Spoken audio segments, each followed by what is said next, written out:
Good morning, everyone. Today we will discuss the topic what is the meaning of international politics. Like state politics, international politics is also struggle for power among different nations.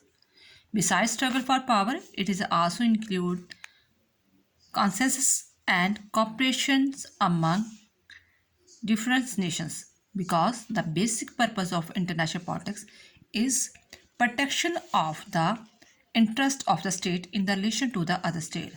Therefore, international politics includes all types of the activities such as the struggle for power, quest for influence, authoritative allocations, and of values, etc.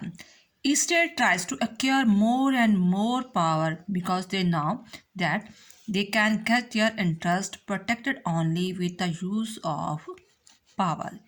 In brief, we can say that international politics is struggle for power and many action and reaction related to it at international level. जैसे हम states की politics पढ़ते हैं, मान लो India की politics पढ़ रहे हैं, इंडिया पॉलिटिक्स कैसे चलती है, इसी तरह ही इंटरनेशनल पॉलिटिक्स स्ट्रगल के लिए होती है।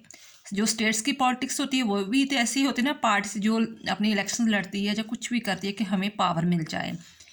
सेम ऐसे ही जो इंटरनेशनल पॉलिटिक्स को भी हम as a struggle for power के लिए संबोधन कर सकते हैं। तो वो क्या होता है कि दो स्टेटों के बीच में, जब कुछ ज़्यादा स्टेट्स के बीच में एक स्ट्रगल होता है कि मुझे ज़्यादा पावर मिल जाए। Beside struggle for power it is also includes consensus and cooperation. चलो एक बात तो ये है कि स्ट्रगल फॉर पावर होती है कि वो हर स्टेट ये चाहेगी कि अमेरिका चाहेगा, यूएसए चाहेगा पावरफुल मैं बनूं, चाइना बोलेगा, चाइना चाहेगा कि मैं ज़्यादा दुनिया से ज़्यादा पावरफुल बनूं।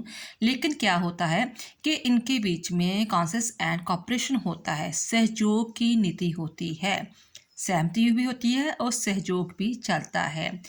रीज़न क्या है? क्योंकि इसके द्वारा ही वे अपने नेशनल के इंटरेस्ट को पूरा कर सकेंगे।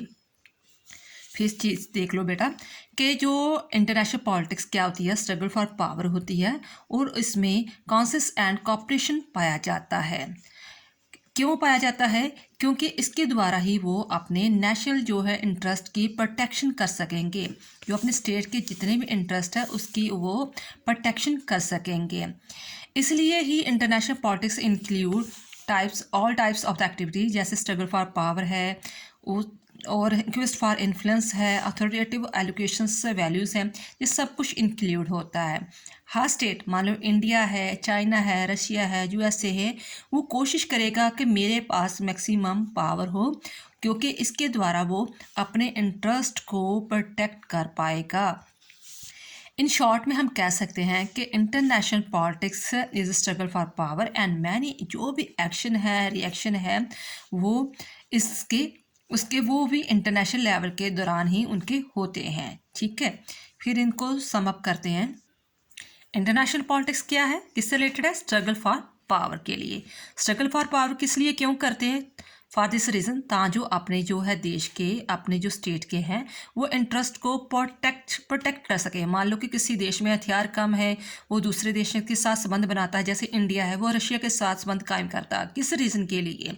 कि वो मैक्सिमम अम्यूनिशन जो है, हथियार है, वो उससे खरीद सके, परचेज कर सके। तो वो हमेशा ही दो देशों के बीच में जो इंटरनेशनल पॉलिटिक्स चलती है, जैसे इंडिया की हमेशा रशिया के साथ पॉलिटिक्स चलती है और यूएसए की कनाडा के साथ, ऐसे मित्र देशों के बीच में उनकी पॉलिटिक्स रहती है।